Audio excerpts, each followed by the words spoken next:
こんにちは。こんにちは。今日はよろしくお願いいたします。お願いします。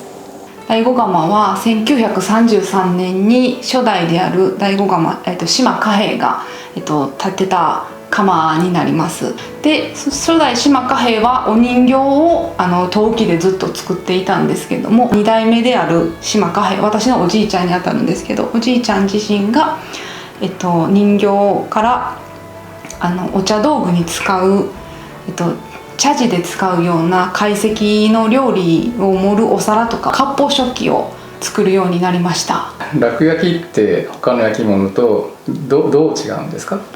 楽焼き自身はそもそも土が違いまして、土の中に大変多くの空気が含まれてまして、その分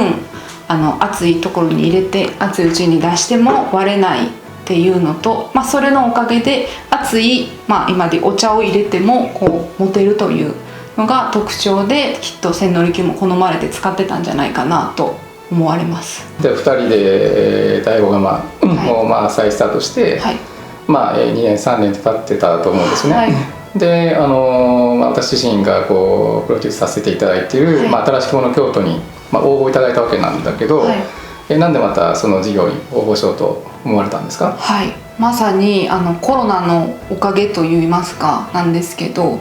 やっぱり料理屋さんを相手にしてるお仕事なので、最初の1年目はそんなにダメージはなかったんですけど、コロナになって2年目の時にもパタッと仕事がなくなってしまって、でその時に一本柱でやる辛さみたいなのをもう2人でひしひしと感じて、若い2人でやってるので貨幣ではなく別のものをしたいねっていう話になり、じゃあちょっとやってみたいねっていうので応募させていただきました。初めはなんか全然新しいものをしようとかいう、話もあったと思うんだけど、やっぱりそのおじいさん、が残されたような、型の蓋物がすごくいいんじゃないのっていうことになって、そっち側にちょっとまた変わっていったというか、これは私の祖父が作ったものなんですけども、干支の辰の香合です。こうなってまして、料理屋さんに、行く珍味入れとして使われていました。最初はスカルを作ってみたらどうかみたいなアイデアもあったんですけど、それ、伝統的な技術を使ってちょっと今時のものを作り出すっていう路線で最初ちょっと原型とか作ってみたんですけど、作ってみるとそういったものよりももともとあった、彼女のおじいさんの辰年の、蓋物があって、これはもともとそれを元に作られてるんですけど、そっちの方がむしろ面白いんじゃないかっていうことで、今こういった形で御神のシリーズを、作りました。今までは料理屋さんとか問屋さんに、売る商品しか作ったことなかったんですけど、今回そのギフトショーでミュージアムショップとかっていう販路が新しくできたので、それは絶対醍醐釜貨幣ではなかった販路なので、楽編みに関しては、京都を出て全国、むしろ世界まで行けたらいいなっていうのもなんか見えました。一番最初にね楽焼きって何ですかって聞いたら、千利休さんが、